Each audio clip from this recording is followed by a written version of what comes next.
નમસ્કાર, મુદ્દાની વાતમાં આપનું સ્વાગત છે. હું છું આપની સાથે વિકાસ મકવાણા અને હું છું મુફદ્દલ કપાસી.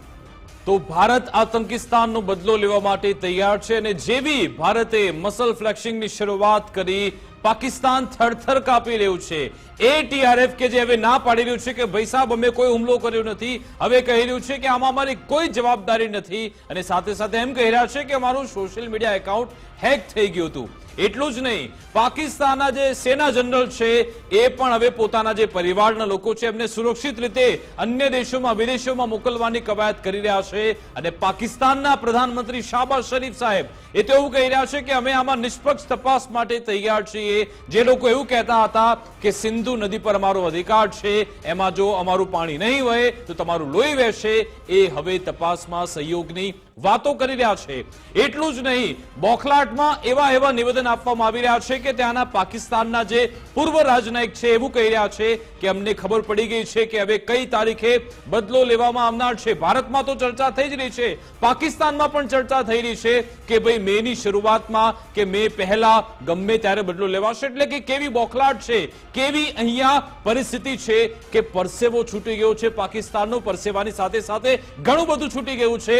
એના પત્રકારો છે, પાકિસ્તાનના પત્રકારો, એ પણ ત્યાંના સેના જનરલ સામે સવાલ ઉઠાવી રહ્યા છે અને નજર આખા વિશ્વની ભારત પર છે. આજે દિવસભર શું થયું એ વિશે પણ તમને અવગત કરાવી દઉં કે સવારથી જ આજે અલગ અલગ મોકડ્રીલ થતી હતી. બીજી બાજુ આપણી ઇન્ડિયન નેવી હોય કે પછી ઇન્ડિયન આર્મી, સોશિયલ મીડિયાની મદદથી પાકિસ્તાનને એવો સંદેશ પહોંચાડ્યો છે, એવો સંકેત આપ્યો છે, જેના કારણે પાકિસ્તાન અત્યારે બોગલાઈ ગયું છે. પાકિસ્તાન આખરે શું કરવું શું ન કરવું એવી સ્થિતિમાં છે, કારણ કે ઇન્ડિયન નેવી એમણે કહ્યું કે કોઈ પણ ક્ષણે કોઈ પણ રીતે હુમલો કરવા માટે તૈયાર છે, અમે રેડી છીએ. એક એવો સંદેશ આપવામાં આવ્યો. સાથે સાથે ઇન્ડિયન આર્મીએ એક આખો વિડીયો રિલીઝ કર્યો છે. ઇન્ડિયન આર્મીએ કહ્યું છે કે અમે પણ તૈયાર છીએ અને કેવી અમારી તૈયારી છે એ બતાવવામાં આવ્યું. સાથે સાથે આપણું જે ટેન્ક છે એ પણ આજે રાજસ્થાનમાં ફરતી જોવા મળે, તે બાબતે પણ યુદ્ધાભ્યાસ થઈ રહ્યો છે. ઘણી બધી એવી બાબતો છે કે જે અમે તમારા સુધી એટલા માટે નથી પહોંચાડી રહ્યા કારણ કે એ ખૂબ જ સેન્સિટિવ બાબતો છે. ગુજરાત ફર્સ્ટ MIBની જે ગાઈડલાઈન છે, સરકારની જે ગાઈડલાઈન છે, એનું સતત એટલા માટે પાલન કરી રહી છે કારણ કે ગુજરાત ફર્સ્ટ પણ રાષ્ટ્રહિતમાં છે. આપણી જે સેના છે, ભારતીય સેના છે, એને પણ અમે ધ્યાનમાં રાખીએ અને એની કોઈ પણ એવી ઇન્ફોર્મેશન જે લીક ન થાય એનું ખાસ ધ્યાન ગુજરાત ફર્સ્ટ પણ રાખી રહ્યું છે. મુફદ્દલ, બિલકુલ. અને સાથે સાથે તમે જે પાકિસ્તાનની અવળચંડાયોની વાત કરી રહ્યા હતા, એમાં એક ખૂબ જ અગત્યની વાત જોડવી હતી, કેમ કે આજે એ વરવો ચહેરો જોવા મળ્યો. આજના દિવસની કેમ કે આપણે અપડેટ્સ દર્શકોને જણાવી રહ્યા છીએ. એક દિવસ અગાઉ એ પ્રેસ કોન્ફરન્સ બહુ વાયરલ થઈ જે પાકિસ્તાનના 4 મંત્રીઓએ ભેગા મળીને કરી, ગભરાટમાં, ડરમાં, ફફડાટમાં, અને જે જવાબો આપ્યા ખૂબ વાયરલ થઈને એમાંથી એક શેખી એવી મારવામાં આવી હતી કે પાકિસ્તાન ક્યારેય યુદ્ધ નથી ઈચ્છતું. પાકિસ્તાન તો અમન પસંદ દેશ છે. પાકિસ્તાન પડોશીઓને ક્યારેય હેરાન કરવામાં માનતું નથી. એટલે સંત જેવી વાતો આ મંત્રીઓ બેસીને કરી રહ્યા હતા પાકિસ્તાનમાં. અને એ જ પાકિસ્તાનની અસલિયત સામે આવી ગઈ જ્યારે પાકિસ્તાનના એક હાઈ કમિશનર, રાજદૂત, જે સેનાના પૂર્વ અધિકારી, એ શું કર્યું, એમણે જ્યાં એમની સામે વિરોધ પ્રદર્શન ચાલી રહ્યું હતું તો એ ગેલેરીમાં આવીને એમણે ગળું કાપવાનો ઇશારો કર્યો. એ દ્રશ્યો પણ આજે ખૂબ વાયરલ થયા છે. એટલે આ પાકિસ્તાનનો અસલી ચહેરો છે, આ પાકિસ્તાનની અસલિયત છે, આ પાકિસ્તાનની નપુંસકતા છે કે વાતો એ નથી કરી શકતા જે એની અસલિયત છે, સ્વીકારી નથી શકતા કે એમનામાં દહેશતગર્દી ભરેલી પડી છે. અને પછી શું થાય છે, એક્સપોઝ થઈ જાય છે. ફરી એકવાર પાકિસ્તાન આખા વિશ્વ સામે એક્સપોઝ થઈ ગયું. અને આ બધાની વચ્ચે ગુજરાત ફર્સ્ટનું બઝર પણ વાગી ચૂક્યું છે. અને બઝરનો અર્થ છે મોટા સમાચાર, કેમ કે પાકિસ્તાનને ચારે ખાને ચિત કરવાની ભારતની તૈયારી ચાલી રહી છે. એટલે A to Z તૈયારી અમે બતાવી રહ્યા છીએ, પણ એટલી જ બતાવી રહ્યા છીએ જેટલી અમે બતાવી શકીએ, કેમ કે સ્ટ્રેટેજિક ઇન્ફોર્મેશન શેર ન કરવી એ મીડિયાનો પણ ધર્મ હોય છે અને એ અમે સારી પેઠે જાણીએ છીએ. અને એટલે જ અત્યારે એરફોર્સ, આપણી આર્મી, નેવી બધા સુપર એલર્ટ મોડમાં છે. અને જે નેવીના વિધ્વંસક મારક જહાજ છે એ જહાજના મોરા પાકિસ્તાન તરફ થઈ ચૂક્યા છે. પશ્ચિમી સમુદ્રી તટ છે ત્યાં મોટી સંખ્યામાં કાફલો આગળ વધી રહ્યો છે. સાથે સાથે S-400ની જે સ્ક્વોડન છે એ પણ એક્ટિવ મોડમાં છે. T-90 ટેન્ક, મારક મિસાઇલ, લડાકુ જે પણ વેપન્સના સેટ છે એ બધા રેડી થઈ ચૂક્યા છે અને ભારતની તૈયારીઓ ચાલી રહી છે જોરશોરથી, કેમ કે આગામી 48 કલાક ખૂબ મહત્વના છે. જી હા, આગામી 48 કલાકમાં કોઈ એક મોટું એક્શન લેવાશે જેના ઉપર આ મંચથી છેલ્લા 3 દિવસથી આપણે ચર્ચા કરી રહ્યા છીએ. એનું પરિણામ તમને જોવા મળશે આગામી 48 કલાકમાં.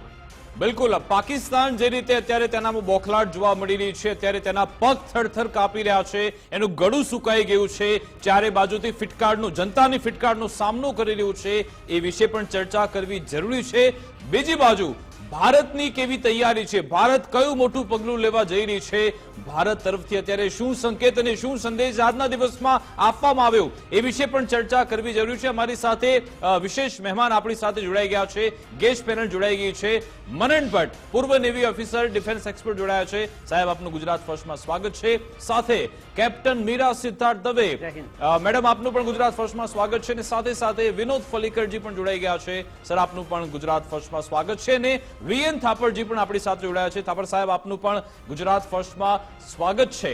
સૌપ્રથમ ભટ્ટજી, મનન ભટ્ટજી, આપની પાસે આવવા માંગીશ કે છેલ્લા 3 દિવસથી આપણે ચર્ચા કરી રહ્યા છે અને જેમ જેમ દિવસ વીતે છે તેમ તેમ પાકિસ્તાનના બે ચહેરા સામે આવી રહ્યા છે, બેનકાબ થઈ રહ્યું છે. એક સમય એવું કહેનાર 2-3 દિવસ પહેલા જ કે અમે તો યુદ્ધ માટે તૈયાર છીએ, અમે લોકો રેડી છીએ બધી રીતે. આજે પાકિસ્તાનના PM એમ કહી રહ્યા છે કે અમે પહેલગામની નિષ્પક્ષ તપાસમાં સહયોગ આપવા રેડી છીએ. તપાસની વાતો કરવા લાગ્યા. ગઈકાલે શાંતિ સંવાદની વાતો કરતા હતા, હવે તપાસમાં પણ રેડી થઈ ગયા. પાકિસ્તાન એક હંમેશાથી એક સેટ પેટર્નમાં એક્ટ કરતું આવ્યું છે.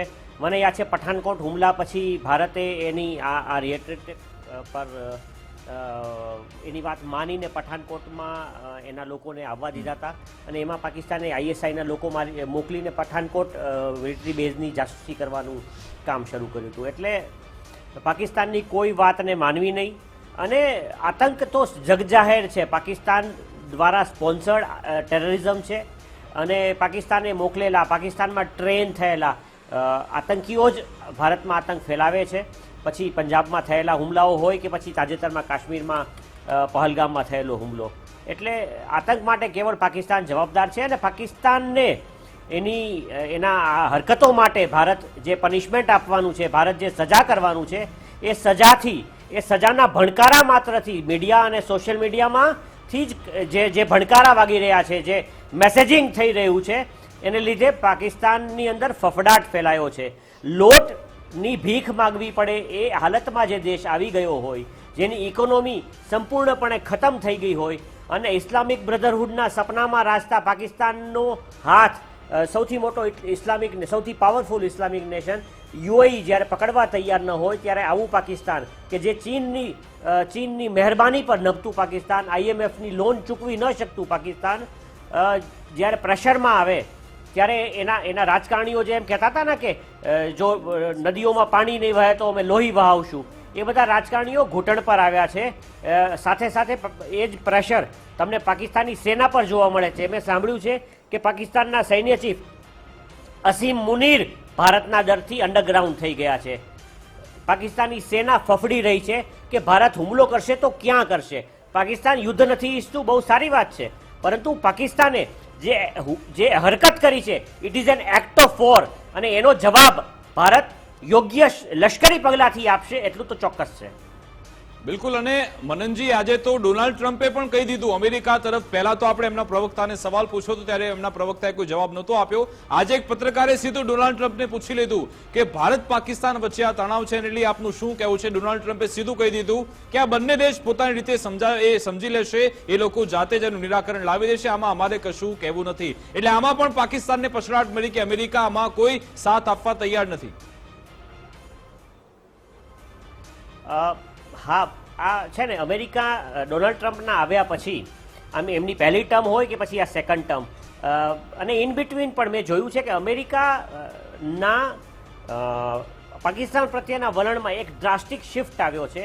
એનું કારણ બીજું કોઈ નથી, કેવળ અને કેવળ પાકિસ્તાનનું સ્પોન્સરશિપ ઓફ ટેરર છે. આપણને યાદ છે કે જ્યારે બારાક ઓબામા પાકિસ્તાનના યુએસના પ્રેસિડેન્ટ હતા ત્યારે પાકિસ્તાનના એબોટાબાદમાંથી ઓસામા બિન લાદેન જે અમેરિકાનો યુએસએનો મોસ્ટ વોન્ટેડ અને વર્લ્ડનો મોસ્ટ વોન્ટેડ આતંકી હતો, એને પાકિસ્તાનના અબોટાબાદમાં સૈન્ય થાણાની બહુ નજીકમાં પાકિસ્તાને શરણ આપ્યું હતું ને અમેરિકાએ સ્ટ્રાઇક કરી અને એને ખતમ કર્યો. પહેલા પકડ્યો અને પછી એને ખતમ કર્યો. એટલે અમેરિકાને ખબર છે, અમેરિકા સમજી ચૂક્યું છે. નો ડાઉટ આની પહેલા બાઇડન એડમિનિસ્ટ્રેશન પાકિસ્તાન પ્રત્યે સોફ્ટ હતું, ચાઇના પ્રત્યે સોફ્ટ હતું, પરંતુ અત્યારે ટ્રમ્પ એડમિનિસ્ટ્રેશનના આવ્યા પછી અને ભારતના તેમની સાથેના સંબંધો જોયા પછી ઇઝરાયેલે ગાઝા પટ્ટી પર હુમલો કર્યો ત્યારે બાઇડને આંખ આડા કાન કર્યા હતા. એમ ભારત જ્યારે પાકિસ્તાન વિરુદ્ધ કોઈ પગલાં લેશે ત્યારે હું માનું છું ત્યાં સુધી આની પહેલા જે 1970ના દશકમાં થયું હતું કે અમેરિકા એની 7th ફ્લીટ ભારતે જ્યારે બાંગ્લાદેશને અલગ પાડવા માટે પાકિસ્તાનથી જ્યારે સેના મોકલી ત્યારે અમેરિકાએ પોતાની 7th ફ્લીટ હિન્દ મહાસાગરમાં મોકલી હતી. હવે એવું નહીં બને. હવે ભારત પોતાની રીતે મિલિટરી એક્શન લેવા માટે સ્વતંત્ર છે અને ભારતની જે શાખ છે એક દેશ તરીકે, ભારતની જે મિત્રતા છે પશ્ચિમી દેશો સાથેની, એ ઘણી વધી છે. આજે રશિયા આપણું મિત્ર છે, આજે અમેરિકા આપણું મિત્ર છે, યુરોપના દેશો આપણા મિત્ર દેશો છે. એટલે પાકિસ્તાન વિરુદ્ધ આપણે જ્યારે એક્શન લેશું ત્યારે મને લાગે છે ત્યાં સુધી કેટલાક અપવાદોને બાદ કરતા મોટાભાગના રાષ્ટ્રો પાકિસ્તાનની સાથે ઊભા રહેવાનું પસંદ નહીં કરે. એટલે 71ના યુદ્ધ વખતે જેમ અમેરિકા દ્વારા સ્પોન્સર થઈને અલગ અલગ રીતે જે યુદ્ધ વિરામની ઘોષણાઓ માટેનું પ્રેશર આવ્યું અને રશિયાએ એને વીટો કર્યું હતું, એવું બધું આ વખતે નહીં બને. આ વખતે ભારતની મિલિટરી એક્શન બહુ સ્વિફ્ટ હશે અને પ્યુરિટિવ એક્શન એવી હશે કે જેની અસર પાકિસ્તાની સેનાને સીધી થાય, નહીં કે એના ટેરર તંજીમોને. પાકિસ્તાનનો બીજો એક વરવો ચહેરો સામે આવ્યો, એની જે માનસિકતા છે કેવી સામે આવી મુફદ્દલ જોઈએ આપણે. એક દિવસ પહેલા પાકિસ્તાનના 4 મંત્રીઓ એક સાથે બેસી ગયા એક રૂમમાં અને જે એનો ફફડાટ હતો એ દેખાતો હતો. એ પ્રેસ કોન્ફરન્સ આખી દુનિયાએ જોઈ છે. એ પ્રેસ કોન્ફરન્સમાં એમના જ એક મંત્રી કહી રહ્યા હતા કે અમે અમન પસંદ દેશ છીએ અને અમને શાંતિ, અમે આ બધું ટેરર બેરર અમારી સાથે લાગુ પડતું નથી ને આખી દુનિયાને ખબર છે ને આવી બધી શેકી મારતા હતા. એ જ પાકિસ્તાનનો ચહેરો આજે ઉઘાડો પડી ગયો જ્યારે એના એક અધિકારી જે પૂર્વ સૈન્ય અધિકારી હતા અને હવે હાઈ કમિશનમાં છે, એમણે શું કર્યું? એમણે ગેલેરીમાંથી એક તો ભારત વિરુદ્ધ લખાણ સાથેનું પોસ્ટર હતું લગાવેલું અને ગેલેરીમાંથી ઈશારો કર્યો ગળું કાપી નાખવાનો. એટલે એક મિલિટન્ટ ઈશારો કરે. એ વિઝ્યુઅલ આપણે જોઈએ, એ દ્રશ્યો એ પ્લે કરો. એ એક સૈન્ય અધિકારી ને હવે તો એક રાજદૂતાવાસના અધિકારી છે. પહેલા હતા સેનામાં, પણ એમનો ઈશારો જુઓ કેટલો વલ્ગર એ ઈશારો કરી રહ્યા છે કે ભારતને અમે આ જુઓ નફ્ફટ હરકત જુઓ તમે, ભારતને અમે આ રીતે જવાબ આપશું એ રીતનું એને કોશિશ કરી છે. એનું નામ છે તૈમૂર રાહત મુફદ્દલ. અને એની જ્યારે આ કેનેડા, માફ કરશો, લંડનમાં પાકિસ્તાન હાઈ કમિશન બહાર જ્યારે લોકો શાંતિપ્રિય રીતે, મુફદ્દલ, લોકો જે સિવિલ સેન્સમાં શાંતિપ્રિય લોકો ફક્ત ત્યાં ઉભા હતા અને પ્રોટેસ્ટ કરતા હતા, એવામાં આ મહાશય બહાર આવ્યા. પહેલા તો એમણે લાઉડ સ્પીકર પર ગીતો વગાડવાની શરૂઆત કરી અને પછી આ લોકો અભિનંદનનો ફોટો લઈને આવ્યા અને જે જેહાદી માનસિકતા વાળા જે આતંકવાદીઓ કરે છે એ રીતે સર તનસે જુદા આવી રીતની વાત તે કરતા હતા. વિકાસ, આપણે કેપ્ટન મીરા સિદ્ધાર્થ દવે જોડાયા છે, એમને પૂછીએ. કેપ્ટન મીરા, પાકિસ્તાન દુનિયા સામે ઓલરેડી એક્સપોઝ છે, થવાની કોઈ બાકી નથી રહ્યું, પણ આવી હરકતો વધારે એને ઉઘાડું પાડી રહ્યું છે. જી હમણાં તમે 2-3 વાત કરતા હતા કે કઈ રીતે પાકિસ્તાન કેવી હરકતો કરી રહ્યું છે અને એમના જે કર્નલ તૈમૂર છે, જે ડિફેન્સ મિલિટરી એટેચી છે લંડનમાં, એમને કઈ હરકતો કરી. તો આપણા શાસ્ત્રોમાં એટલે ખૂબ ચોખ્ખાઈથી એક વસ્તુ કીધેલી છે કે નફરતથી વધારે શત્રુબોધ હોવો ખૂબ જરૂરી છે. જ્યારે શત્રુબોધ હશે, તમે શત્રુને ઓળખશો તો તમે એના અચૂક પગલાં લઈ શકશો. અને I think that is Y it is very much important કે આપણે એ જોઈએ કે પાકિસ્તાનમાં શું ચાલી રહ્યું છે. આજે આપણે જોયું છે કે લાહોરના એરપોર્ટ પર આગ લાગી ગઈ છે. સાથે એ પણ જોયું કે જે ઈરાનનો પોર્ટ છે ત્યાં બોમ્બ બ્લાસ્ટ થયા છે, 400 લોકો મરી ગયા છે. બલુચિસ્તાન બ્લાસ્ટ થયું છે એક્ઝેક્ટલી. અને બલુચિસ્તાન જે કરી રહી છે કોન્વોઇઝ સાથે પાકિસ્તાનના અને હાઉ ઇટ બ્લાસ્ટેડ ધી કોન્વોઇઝ ઓલસો દે, એ પણ આપણે જોઈ રહ્યું છે. 20 પાકિસ્તાની સૈનિકો મર્યા મેમ. મલ્ટી પ્રોંગ એટેક, બધી જ વસ્તુઓ એક્ઝેક્ટલી. સો આપણે જ્યારે ખાસ કરીને ગુજરાત ફર્સ્ટના દર્શકોને હું એ કહેવા માંગીશ, જે ભારતીય નાગરિક છે એમને એ કહેવા માંગીશ, કેમ જ્યારે આ મીડિયા એડવાઇઝરી ઇસ્યુ કરે છે ગવર્મેન્ટ, કે આપણે આપણા પત્તા નથી ખોલવાના પણ સામેવાળાના પત્તા શું છે એ જાણવાની ખૂબ જરૂર છે. એટલે પાકિસ્તાનમાં કઈ હરકત ક્યાં થઈ રહી છે એની જાણકારી હોવી ખૂબ જરૂરી છે. જ્યારે આજે તમે વાત કરી કે જે પાકિસ્તાનના મિલિટરી એટેચી, ડિફેન્સ મિલિટરી એટેચી છે, હું તમારા દર્શકોને કહેવા માંગીશ કે જે ડિફેન્સ મિલિટરી એટેચી હોય છે એ કોઈ પણ સેનાના સૌથી બેસ્ટના બેસ્ટ એટેચી જે હોય છે ને એને વિદેશમાં એઝ ડિફેન્સ મિલિટરી એટેચી મોકલવામાં આવે છે. સો વી કેન અન્ડરસ્ટેન્ડ કે પાકિસ્તાનના જો આ ઓફિસર જે છે કર્નલ તૈમૂર આવી હરકત કરે છે તો એમના બેસ્ટ ઓફિસર્સ કેવા છે આપણને દેખાઈ ગયું. જે એમને આજે ઈશારો કર્યો સ્લિટ થ્રોટનો, એ પણ તમારા દર્શકોને કહું કે this is very common in ISIS camps, terror camps. ત્યાં નાના બાળકો આવા સ્લિટ થ્રોટના એ આવા ઈશારા કરતા હોય છે. સો યુ શુડ નો કે આ બધાની રૂટ્સ ક્યાં છે. એમ જ પાકિસ્તાની આર્મીને આપણે નથી કહી રહ્યા કે આ બધી વસ્તુ પાછળ પાકિસ્તાની આર્મી છે. કારણ એનું એ છે, હું કહું ખાલી, અભિનંદનનો ફોટો એમના હાથમાં છે, અભિનંદન વર્ધમાન. અભિનંદન એ વખતે પૂછવામાં આવ્યું હતું કે હાઉ વોઝ ધ ટી, ત્યારે એમાં લખીએ ત્યારે અભિનંદને કહ્યું હતું કે ટી વોઝ ફેન્ટાસ્ટિક, એવું કહેવામાં આવ્યું હતું. ભણેલા ગણેલા વ્યક્તિ કેવો જવાબ આપે એ અભિનંદને બતાવ્યું. અને આ મહાશય એમણે સર્તનસે જુદાની વાત કરી. હું જ્યારે આપણે વાત કરીએ છીએ વિંગ કમાન્ડર અને નાઉ ગ્રુપ કેપ્ટન અભિનંદનની જ્યારે વાત કરીએ છીએ, એ એક એવો શૂરવીર ઓફિસર છે આપણા ભારતીય વાયુસેનાનો કે એકલો, અને એ લોકો એક્સેપ્ટ કર્યું છે ને કે ક્યાં એ પીઓકેની અંદરની બાજુ, એટલે આપણે ઘરમાં ઘૂસીને માર્યું. પહેલી વાત તો એ છે. બીજી વાત, જે એમને ફોટો દેખાડો છે કે એમનું આખું બ્લડેડ મોઢું છે, તો આ બહુ એક આપણે જાણીતી કહાવત છે કે 1000 સુવર એક શેર કો ઘેર લેતે હૈ.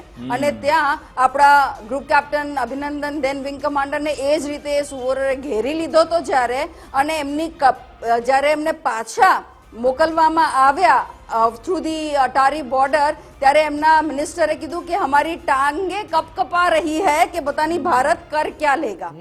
પરિસ્થિતિ આવી છે. અને કેમ મેં કીધું કે આ પાકિસ્તાની આર્મી આની પાછળ છે, કારણ કે અત્યારે જે એમના ચીફ છે general Asim Munir, A once upon a time x DG ISI રહી ચૂક્યા છે.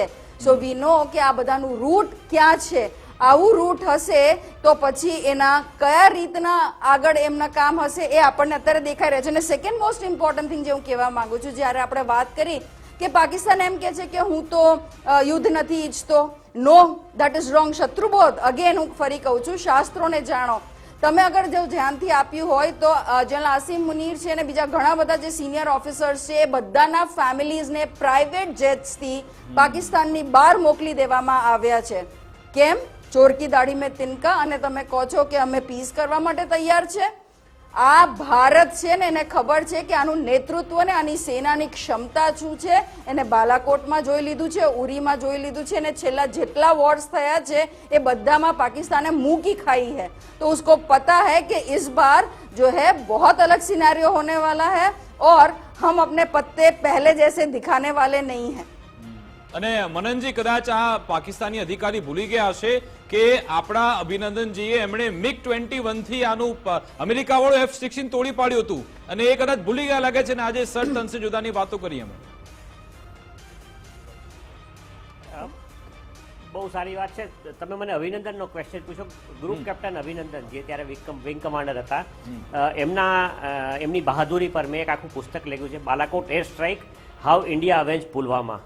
અને અભિનંદન, હું તમને કહું, અભિનંદન જ્યારે પાકિસ્તાનના એર સ્પેસમાં પાકિસ્તાનના F-16 વિમાનને પાડ્યા બાદ, અને એ પણ MiG-21 જેવા ગઈ સેન્ચુરીના વિમાનથી પાડ્યા બાદ 1960 નું જ્યારે જે અભિનંદન પાકિસ્તાનના એર સ્પેસમાં એમનું વિમાન તોડવામાં આવ્યું, જ્યારે એમનું વિમાન તોડવામાં આવ્યું ને એ જ્યારે પાકિસ્તાનમાં એમણે એમનું પેરાશૂટ ઉતર્યું તો એમને ખબર નહોતી કે હિન્દુસ્તાનમાં છે કે પાકિસ્તાનમાં. POK પણ ના જ્યારે air 100 space માં, પાકિસ્તાનીઓ ઘેરીને એમને પાકિસ્તાનના મારવાનું air શરૂ space માં કર્યું નહીં, ત્યારે POK ગર્વપૂર્વક ના એર સ્પેસમાં જે ઇલીગલી ઓક્યુપાઈડ છે, પ્લીઝ આ કરેક્ટ કરવું આપણે ખૂબ જરૂરી છે.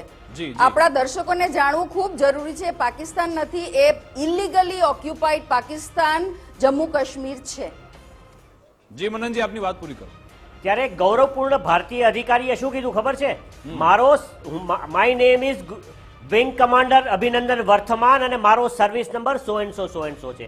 સી આ તો એક હિન્દુસ્તાની શેર હતો જેના ફોટા એ પાકિસ્તાન માટે પણ આજે હીરો બની ગયો છે, જેના ફોટા આજે પણ પાકિસ્તાન લગાવીને આપણને ચાઇના કપ દેખાડે છે. એ પાકિસ્તાન એ ભૂલી જાય છે કે એ 93,000 ચાઇના કપ અને 93,000 ટોયલેટ જવાના લોટા આપણે એના સૈનિકોને આપ્યા હતા.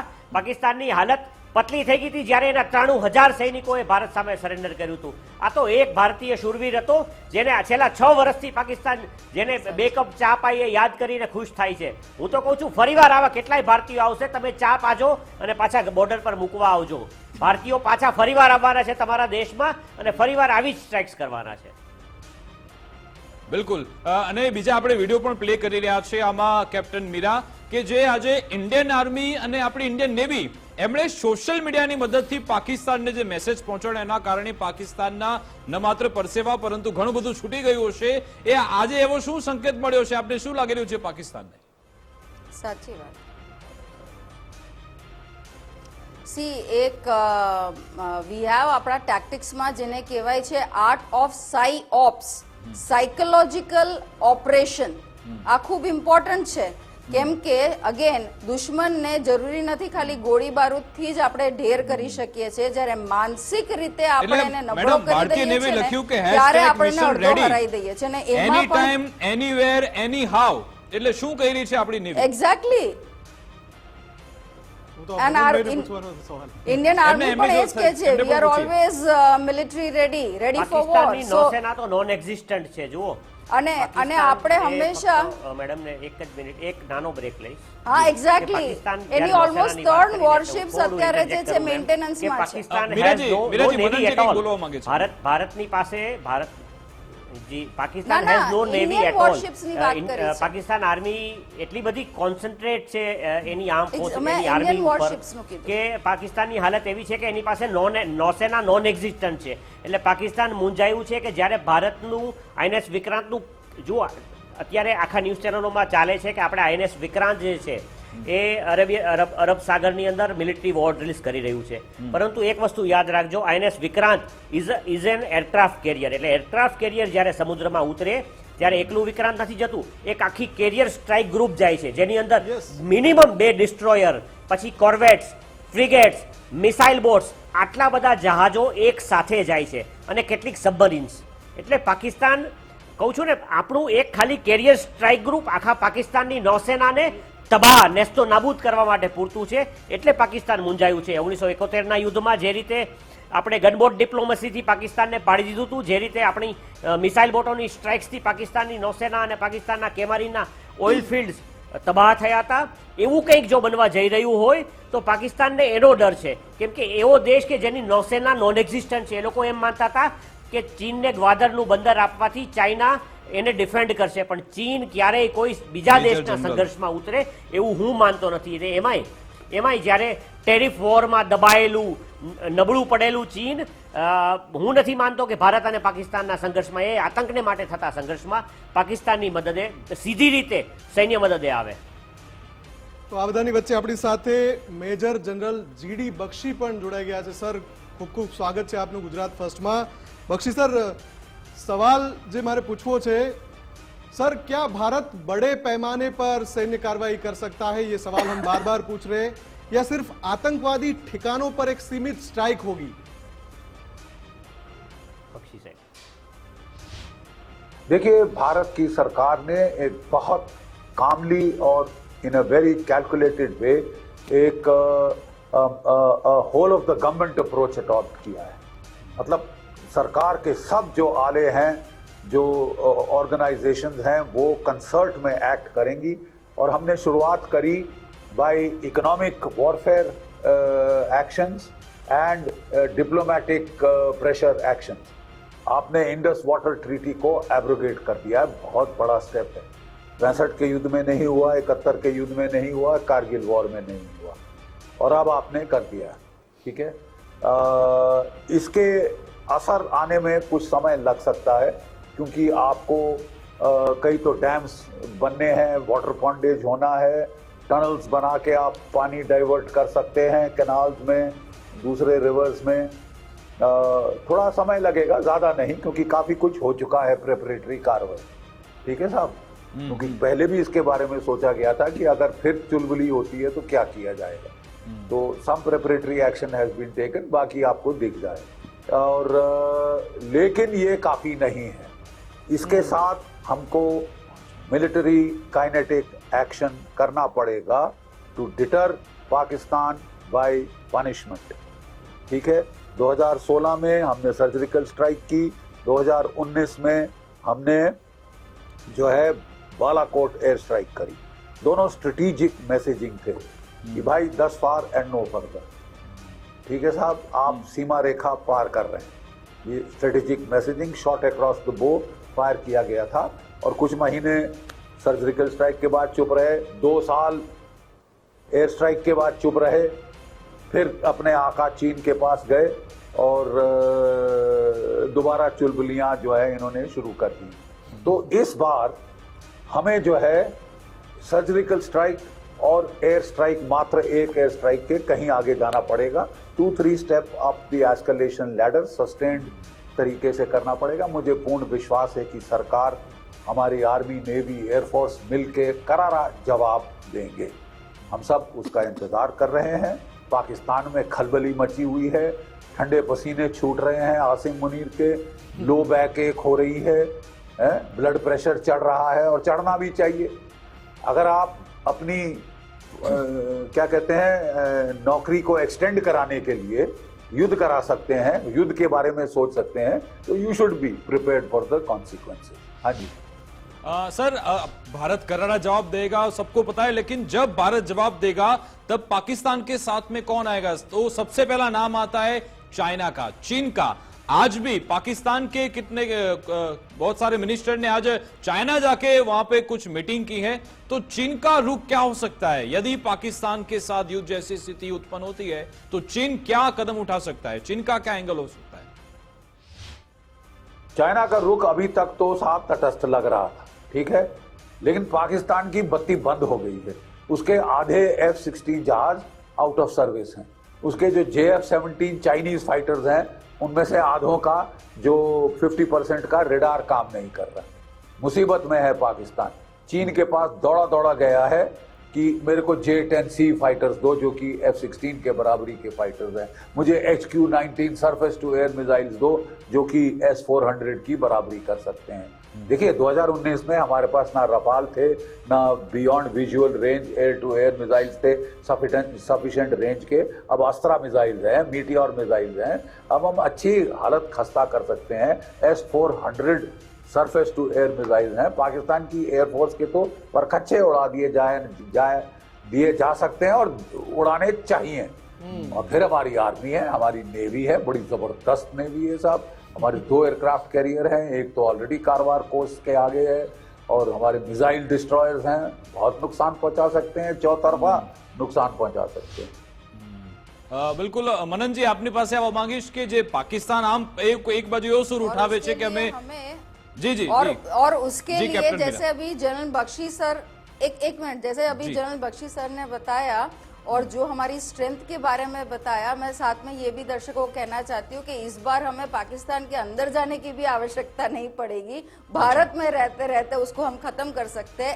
ऐसी हमारे पास ताकतें हैं आर्मी, एयरफोर्स, नेवी में। ये हमारी क्षमता है। ये नया भारत है, सशक्त भारत है। બિલકુલ બિલકુલ મનનજી, આ સવાલ તમને હતો કે આજે સમાચાર એવા આવ્યા કે પાકિસ્તાને LOC પર ત્યાં ઘણા બધા એરિયામાં GPS બંધ કરી નાખ્યું, તેમના જે સૈનિકો છે એમના મોબાઈલ પણ લઈ લીધા, મોબાઈલ નેટવર્ક પણ બંધ કરી નાખ્યા।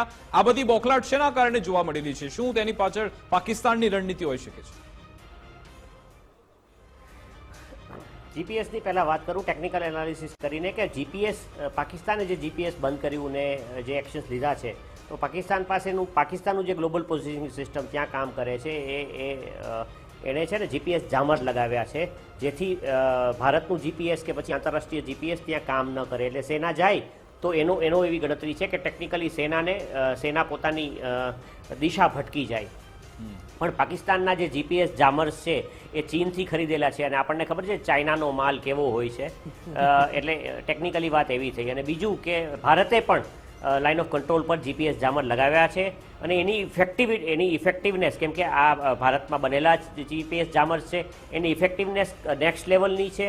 હું માનું છું ત્યાં સુધી જીપીએસ જામર આપણે રેગ્યુલરલી લાઇન ઓફ કંટ્રોલ પર લગાવવા જોઈએ કેમ કે મેં જે આતંકીઓના ફોટોગ્રાફ્સ જોયા એમાં એના હાથ પર જે ફિટનેસ બેલ્ટ જેને આપણે કહીએ છીએ જેને આપણે સ્માર્ટ વોચની બિયોન્ડ જીપીએસ ઇનેબલ્ડ જે વોચ કહીએ છીએ એ એમણે પહેરેલા જોયા અને મને મારું જે માનવું જો સાચું હોય તો એ એડવાન્સ લેવલના ગાર્મિન કે એવી કોઈ કંપનીના જીપીએસ બેન્ડ છે કે જે આતંકીઓને આ ગાઢ જંગલોમાંથી રસ્તો દેખાડવા માટે અને આપણા ટુરિસ્ટ કે પછી એમને જે એમના લક્ષ્યો એમના આંકાઓ આપે છે ત્યાં સુધી પહોંચાડવા માટે ઉપયોગમાં લેવાય છે.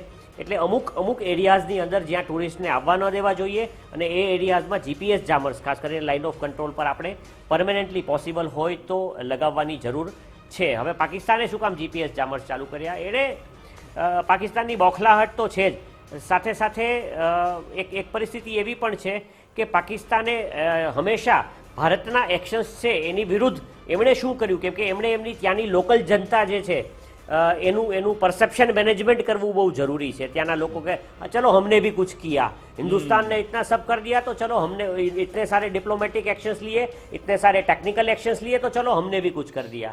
तो वो दिखाने के चक्कर में इन्होंने जीपीएस जामर चालू किए हैं. बाकी चाइनीज मेड जीपीएस जामर से वो कब तक चलेंगे, कितने इफेक्टिव होंगे, यू नेवर नो. ઓકે ચલો હવે કેપ્ટન મીરા પણ આપણી સાથે જોડાયેલા છે તો મારે સવાલ એમને એ પૂછવો હતો કેપ્ટન મીરા કે એક દિવસ પહેલા જે મંત્રીઓનું જે પ્રેસ કોન્ફરન્સ હું વારંવાર એની વાત એટલે કહી રહ્યો છું કે મને ઘણી બધી હાસ્યાસ્પદ બાબતો એ એનાલિસિસમાંથી બહાર આવી કે એમાંના એક મંત્રી શ્રી કહી રહ્યા હતા પાકિસ્તાનના કે ભારતની જે કેબિનેટ કમિટી ઓન સિક્યોરિટીની બેઠકમાં જે નિર્ણયો લેવાયા એનો અમે જવાબ કેવી રીતે આપ્યો, અમે ત્વરિત 4-5 મોટા નિર્ણય લઈને ભારતને જડબાતોડ જવાબ આપ્યો. આ મિનિસ્ટર સાહેબને એવો વહેમ છે એટલે એવું કહી રહ્યા હતા કે તમને ખબર છે કે અમે પાકિસ્તાનનું જે એરસ્પેસ બંધ કર્યું છે એનાથી ભારત ખૂબ મુશ્કેલીમાં મુકાશે. હવે આને કેમ સમજાવવા કેપ્ટન મીરા?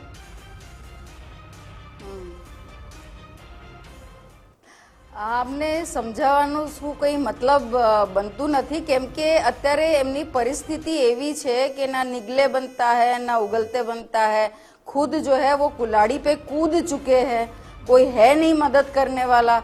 તો હવે એમની પ્રજાને see this statement was not for us, આપણા માટે નહોતું, આ એમની પ્રજા માટે હતું. કારણ શું છે, આજે તમે જો પાકિસ્તાની મીડિયા ખોલીને જોશો ને તો આપણા કરતા વધારે એમની પ્રજા એમની પર તૂટી પડી છે.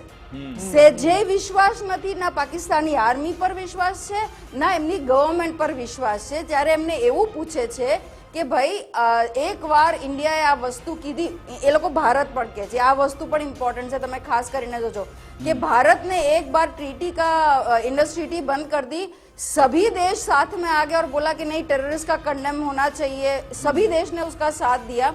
તમારી સામે જો ભારત આવી જશે યુદ્ધમાં તો તમારી સામે આવશે કોણ? આવા પ્રશ્નો ત્યાં પાકિસ્તાનના નાગરિક એમની આર્મીને ને એમના ગવર્મેન્ટને પૂછી રહ્યા છે.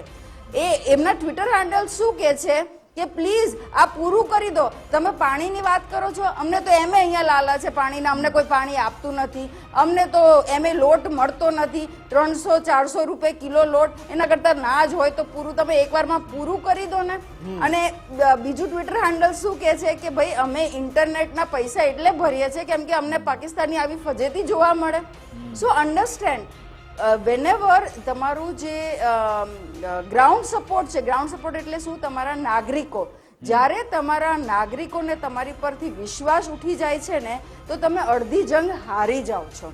આ આપણું બહુ મોટું એક મનોબળ જે ભારત પાસે છે. બધાની વચ્ચે એક અગત્યના સમાચાર અત્યારે આવી રહ્યા છે. લાઈવ ફૂટેજ લાઈવ ફૂટેજ આપણને મળી રહ્યા છે જ્યાં વિદેશ મંત્રી એસ જયશંકર કાર્યાલય પર પહોંચ્યા છે, કોઈ અગત્યની બેઠક માટે એ ત્યાં પહોંચ્યા છે અને અત્યારે લાઈવ ફૂટેજ મળી રહ્યા છે. એટલે કે બેઠકોનો દોર જે ચાલી રહ્યો છે છેલ્લા 72 કલાકથી, એક પણ દિવસ વિકાસ ખાલી નથી ગયો કે બેઠકો ન ચાલતી હોય. હવે વિદેશ મંત્રાલયમાં પણ એક મહત્વની બેઠક અત્યારે મળી રહી છે. બિલકુલ, જે આપણા જે આર્મી ચીફ છે એમણે પણ આપણા રક્ષામંત્રી રાજનાથસિંહ સાથે બેઠક કરી. જેઓ પહેલગામનો પ્રવાસ કરીને આવ્યા, રક્ષામંત્રી સાથે પણ તેમણે આજના દિવસમાં બેઠક કરી છે. એક રિપોર્ટ પણ તેમને સબમિટ કરવામાં આવ્યો છે. અને જમ્મુ કાશ્મીરમાં તમે જોઈ રહ્યા છો આ બધા જે કાટમાળ જોવા મળી રહ્યું છે, આતંકવાદીઓના ગઢનો કાટમાળ છે. આજે ચારે બાજુ બુલડોઝર એટલા માટે ફર્યું કારણ કે જે જગ્યાએ પણ આતંકવાદીઓના આશિયાને દેખાયા અથવા તો સ્લીપર સેલ હોય, ઓવરગ્રાઉન્ડ વર્કર્સ હોય, એ લોકોને ઝડપી એ લોકોના ઘર તબાહ કરવામાં આવી રહ્યા છે અને બતાવવામાં આવી રહ્યું છે કે જો તમે આતંકિસ્તાનને મદદ કરી, આતંકવાદીઓને મદદ કરી અથવા તમે આતંક ફેલાવવા માંગો છો તો તમારા હાલ કેવા થઈ શકે છે એ આજે બતાવવામાં આવ્યું છે. બીજો સવાલ મનનજી આપને છે કે આપને એટલા માટે કરી રહ્યો છું કારણ કે આપે ખાસો સમય તમે નેવી સાથે વિતાવ્યો છે. જી જી, એક જ વાર હું કમ્પ્લીટ કરી લઉં વિકાસભાઈ. જી જી, હું જે કહેતી હતી બીકોઝ દેટ ઇઝ ઇમ્પોર્ટન્ટ, કેમ કે આપણે નાગરિકની વાત કરી અને નાગરિકોના વિશ્વાસની વાત કરી તો આર્મીમાં હું આર્મી ઓર્ડિનન્સ કોરમાં હતી. હવે આ કહેવા પાછળનું કારણ એટલે છે કે આર્મી ઓર્ડિનન્સ કોરને આર્મી માટે એનું બેકબોન ગણવામાં આવે છે અને કહેવામાં આવે છે ordnance is the power behind the punch of army. તો જે પંચ આર્મીનો છે એની પાછળની જે તાકાત છે એ ઓર્ડિનન્સ કોડથી મળે છે. અને એ જ રીતે હું કહેવા માંગુ છું આપણા જે ભારત દેશના 140 કરોડ જે નાગરિકો છે, they are the power behind the punch of Bharat, જે બહુ જ જલ્દી પાકિસ્તાન પર પડવાનું છે. બિલકુલ. મનનજી, આપનો સવાલ નેવીને લઈએ તો પાકિસ્તાન નેવીને લઈ કારણ કે આજે જે સેટેલાઇટ ઇમેજ આવી છે એના કારણે ફરી એકવાર પાકિસ્તાનની થૂથુ થઈ છે, ફજેતી થઈ છે આખા વિશ્વભરમાં. એમની જોડે જે 5 પનડુબ્બી છે એમાંથી 3 તો બેકાર હાલતમાં છે ને જે સેટેલાઇટ ઇમેજ જોઈ હવે ત્યાં કાટ ખાયેલી છે ને સમારકામની શરૂઆત થઈ છે. ભારત નેવી સાથે તેની કમ્પેરિઝન ક્યાંય થાય જ નહીં, પરંતુ યુદ્ધની વાતો કરી રહ્યા છે પરંતુ કેવી સ્થિતિમાં છે એમણે કદાચ જોવું જોઈએ. પહેલા એના મંત્રી કહી રહ્યા હતા કે અમારી પાસે હથિયારોનો એવો જખીરો છે ને કે અમે આમ જડબે સલાક જવાબ આપીશું, અને પછી તરત આવા દ્રશ્યો સામે આવે છે. સાહેબ, સૈન્યને અને સૈન્ય સાર સામાનને નૌસેનાના રખરખાવ માટે કે પછી પાકિસ્તાન જે ગીદड़ ભપકી આપે છે ને અમારે પાસ इतने सारे न्यूक्लियर हथियारों का जखीरा है, उन सब चीज़ों का रखरखाव के लिए आपके पास इकोनॉमी होनी चाहिए, आपके पास पैसा होना चाहिए. इन भिखारियों के पास ना इकोनॉमी है ना पैसा है. તો આવા લોકોની એમની પનડુબ્બીની શું રખરખાવ કરવાના, શું એની જહાજોના રખરખાવ કરવાના, આ બધું બહુ રેગ્યુલર મેન્ટેનન્સ માંગી લે.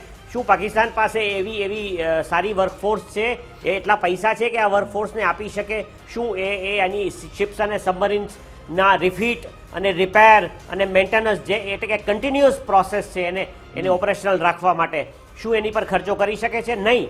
આ ભિખારીસ્તાનની પાસે અત્યારે લોટના પૈસા નથી તો એના રખરખાવ સબમરીનોનો તો ક્યાંથી કરશે? પરિસ્થિતિ પાકિસ્તાનની ખરાબ છે. એની પાછળ મને એક સિક્રેટ કારણ એ પણ દેખાય છે કે પાકિસ્તાને, કેમ કે જુઓ મેડમ ઓર્ડિનન્સ કોરમાંથી છે એ જાણે છે કે એક શેલ હોય ને, એક શેલ, તો એ શેલના રખરખાવ માટે એના મેન્ટેનન્સની કેટલી જરૂર પડે ને, એ એક્સપાયર થાય એટલે એને ડિસ્કાર્ડ કરવા પડે.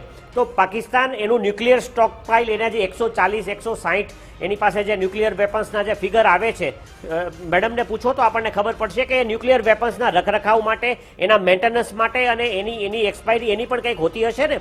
તો એ ન્યુક્લિયર કચરાનો નિકાલ કરી શું કરી શકે છે? શું નવા ન્યુક્લિયર વેપન્સ બનાવી શકે છે? અને પાછા એ ન્યુક્લિયર વેપન્સને એટલા સેફલી એ લોકો સેફ કીપિંગથી રાખે એને માટેના એની પાસે પૈસા છે? આ ભિખારીસ્તાન પાસે શું છે? અને ખરેખર શું એ લોકો એ જે ગીદड़ ભપકી મારે છે, ટેકનિકલ એનાલિસિસ કરીએ અને કોઈ ઓર્ડિનન્સના સિનિયર ઓફિસર આ મેડમને આપણે પૂછીએ તો આપણને ખબર પડે કે પાકિસ્તાનની પાસે આ ન્યુક્લિયર વેપન છે, વાતો કરે છે, બાકી ન્યુક્લિયર વેપન્સ એના ભંગાર થઈ ગયા હશે અને એ ન્યુક્લિયર વેપન્સને મેન્ટેન એ લોકો કરી નથી શક્યા. એટલે હવે એ લોકો મૂંઝાયા એટલે છે કે અત્યાર સુધી જે ન્યુક્લિયર વેપનની વાત કરતા હતા, कहता था देखो हमारे पीछे हमने चक्कू छुपा के रखा है न्यूक्लियर नाम का, बट इवेंचुअली જ્યારે કાઢવા ગયા તો એમાં કાટ લાગેલો મળ્યો છે. એ પરિસ્થિતિની હું શંકા સેવી રહ્યો છું.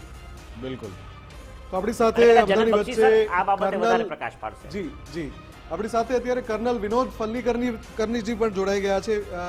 કર્નલ સર, સવાલ આપને મારે પૂછવો છે કે દેશ આખો અત્યારે એક જ ચર્ચા કરી રહ્યો છે કે શું થવાનું છે. કંઈક થવાનું છે એ બધાને ખબર છે, અને બીજી તરફ પાકિસ્તાનની અંદર સ્થિતિ શું છે? આમ ફફડાટ એવો છે કે એક અહેવાલ એવા પણ આવ્યા કે ભાઈ ઈંધણનો સ્ટોક કરવા લાગ્યું છે. જે એની પેટ્રોલિયમ કંપનીઓ છે એમને કહી દીધું કે ભાઈ ડીઝલનો સ્ટોક અલગથી મૂકી રાખજો, અથવા સામાન્ય કરતા વધારાનો જથ્થો છે એ એકઠો કરી રાખજો.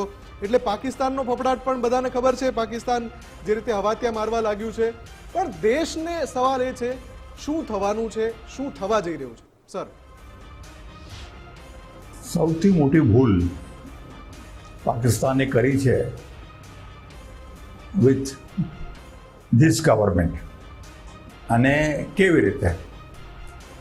By killing 27 people, human innocent tourist કાશ્મીરમાં. અને નાઉ જે સ્થાન, જે एक्शन आ गवर्नमेंट ली है, जैसे कि अभी पाकिस्तान ने बताया कि 1965 वॉर हुआ, 71 वॉर हुआ, 99 का कारगिल हुआ.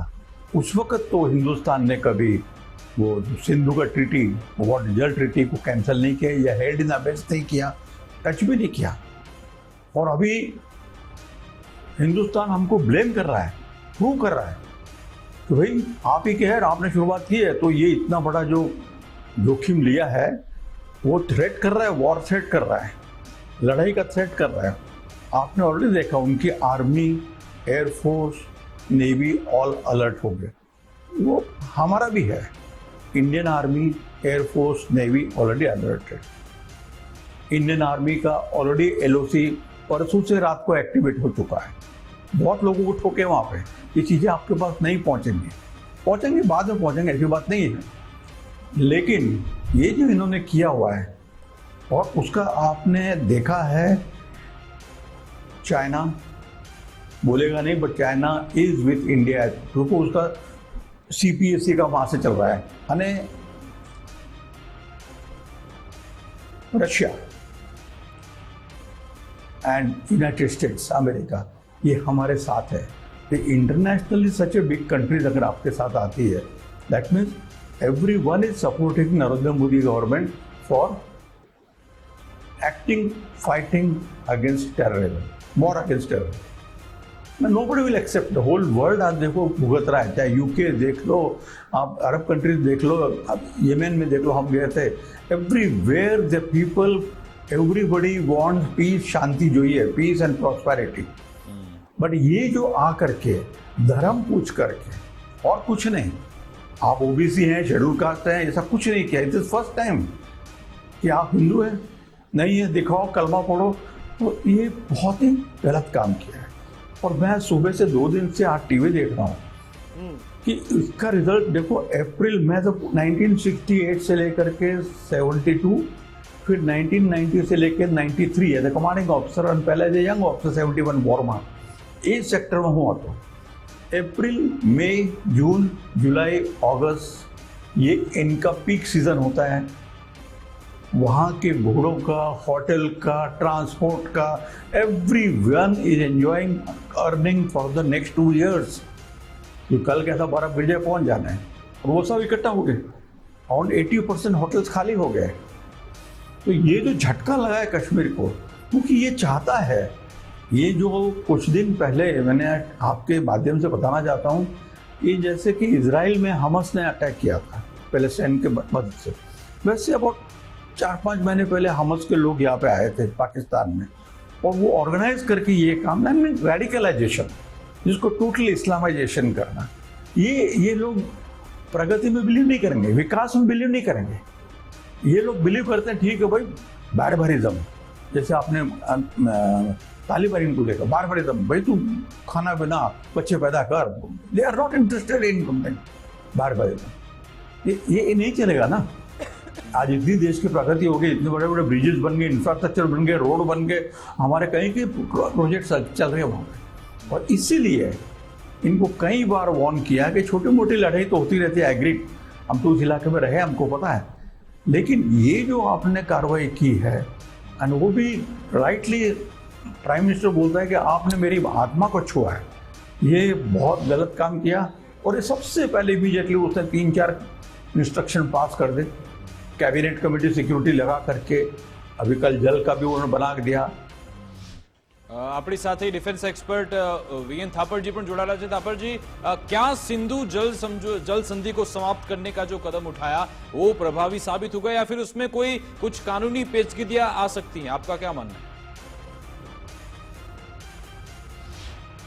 देखिए, मैं समझता हूं कि सबसे अच्छा और कारगर कदम जो उठाया गया है वो मोदी जी ने पानी के बारे में लिया है।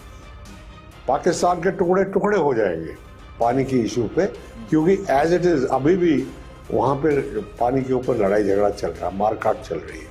तो इसलिए एक ये बड़ा जोरदार एक कदम है, कारगर कदम है, और कोई भी पेचीदगी इसके अंदर दखलंदाजी करने नहीं देनी चाहिए। हम अपना काम करें और हमने जो करना हो करें। कुछ तो मजबूरियां हमारी भी हैं, क्योंकि पूरा पानी रोक देंगे तो पानी जाएगा कहाँ? उसको भरने के लिए कोई टैंक होने चाहिए, बंद होने चाहिए बड़े बड़े, तो वो कुछ टाइम लगेगा। लेकिन हम अगर अभी जो फसल की सीजन आ रही है उसमें 20% भी पानी रोक देंगे तो पाकिस्तान के घुटने टूट जाएंगे। બિલકુલ, આપણી સાથે મેજર જનરલ જીડી બક્ષી સાહેબ પણ છે। બક્ષી સર, अभी जो चर्चाएं चल रही है पूरे देश में और पिछले 3 दिनों से हम सभी डिफेंस एक्सपर्ट, सभी पूर्व सेना अधिकारी, सभी इस क्षेत्र के बड़े नाम सभी के साथ चर्चा कर रहे हैं।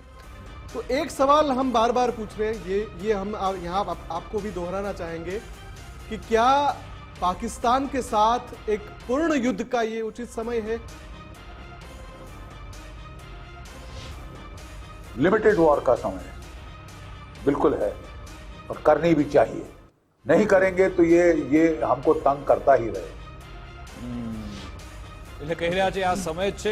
મનનજી, એમને તો કહ્યું કે આ સમય છે, પરંતુ જે પ્રકારની ગતિવિધિ જોવા મળી રહી છે, પાકિસ્તાનમાં જે બોખલાટ જોવા મળી છે, જે ડર જોવા મળી રહ્યું છે, આ જે તેમના ડિફેન્સ મિનિસ્ટર છે, ગઈકાલે એમણે એમ કહ્યું કે અમે તો 30 વર્ષથી આતંકિસ્તાનને પોષીએ છીએ, અમારી ચારે બાજુ આતંકવાદી રહે છે, ફેક્ટરી પણ રહે છે, આ બધી વાતો થઈ કરી।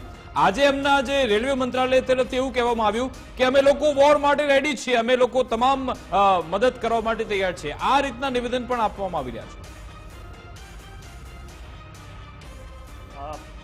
સૌથી પહેલા મને 1 મિનિટ આપો। કર્નલ થાપર જે આપણી વચ્ચે બેઠા છે, કર્નલ થાપર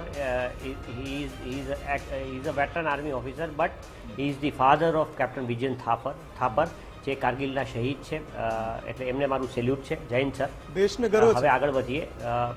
જનરલ બક્ષી સાહેબે જે વાત કરી કે લિમિટેડ વોર ભારત को करना चाहिए, તો પહેલાં એને હું બહુ સરસ રીતે અને આપણા ગુજરાતી દર્શકો માટે, ગુજરાત ફર્સ્ટના દર્શકો માટે એનાલાઇઝ કરીને સમજાવું what is a limited war. જુઓ, ભારતે બક્ષી સરે જે રીતે કહ્યું કે પહેલાં ભારતને પહેલે કિયા surgical strike, it was a limited action, it was not a war.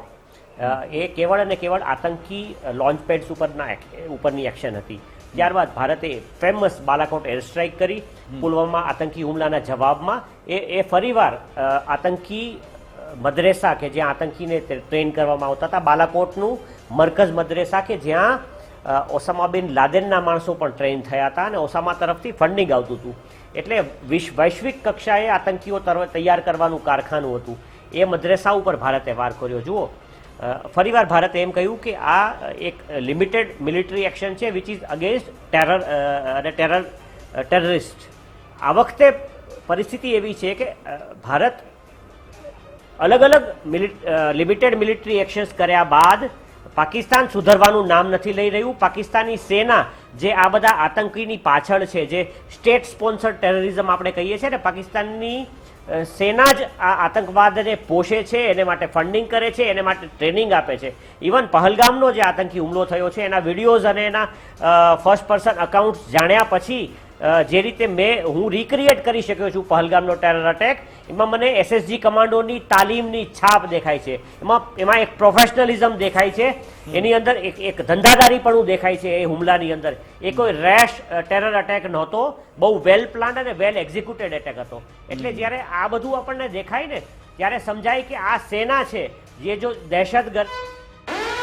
બિલકુલ સાહેબ, આપને અટકાવ માંગી છે કે મોટા સમાચાર પ્રાપ્ત થઈ રહ્યા છે. ગુજરાત ફર્સ્ટનું બઝર વાગ્યું એટલે મોટા સમાચાર એ છે યુએઈએ પહેલગામ હુમલાની નિંદા કરી છે. જી હા, હુમલાની નિંદા કરવામાં આવી છે, એટલે કે ઈરાન હોય કે સાઉદી અરબ હોય અને હવે યુએઈ બધા આમાં એક સાથે આવી ગયા છે કે આમાં અમે ભારતની સાથે છીએ. પહેલગામ હુમલાની નિંદા કરવામાં આવી છે. સંયુક્ત આરબ અમીરાત પણ હવે ભારતની પડખે છે, એ સ્પષ્ટ સંદેશ આપવામાં આવ્યો છે. એટલે કે આપણી ડિપ્લોમેટિક ચેનલ છે ફૂલ મોડમાં આગળ ચાલી રહી છે. સંયુક્ત આરબ અમીરાતે પણ ભારતને સમર્થન આપ્યું છે અને અહીંયા પાકિસ્તાનને વધુ એક પછડાટ મળી છે. મનનજી. જી ચોક્કસપણે બહુ મોટી ડિપ્લોમેટિક જીત કહેવાય. જ્યારે એક એવો દેશ કે જે ઇસ્લામિક બ્રધરહુડની વાત કરતો હોય ને ઇસ્લામનો ઝંડો પકડવાની વાત કરતા હોય ને એને યુનાઇટેડ અરબ એમિરેટ્સે એક અરીસો બતાવ્યો છે કે પાકિસ્તાન અને પાકિસ્તાનનો કટ્ટરપંથ એ ઇસ્લામના પ્રહરી નથી, ન ઇસ્લામનો ફેસ છે. પાકિસ્તાને સમજવાની ને સુધરવાની જરૂર છે એવું યુએઈનું કહેવું છે. આ કેવળ ને કેવળ એક કોન્ડોલન્સીસનો મેસેજ નથી કે ભારત સાથે ઊભા રહેવાનો મેસેજ નથી. આનું ઇન્ટરપ્રિટેશન બહુ બ્રોડર વેમાં થવું જોઈએ. આ પાકિસ્તાનની તરફ મેસેજિંગ છે કે ભારત હવે તમારી ઉપર કંઈ એક્શન કરશે તો એને માટે તમે અને કેવળ તમે જવાબદાર છો. આમાં યુનાઇટેડ અરબ અમીરાટ્સ કે પછી મુસ્લિમ અરબ કન્ટ્રીઝ આમાં ક્યાંય તમારી સાથે નહીં ઊભા રહે. આ પાપના ભાગીદાર કેવળ તમે છો.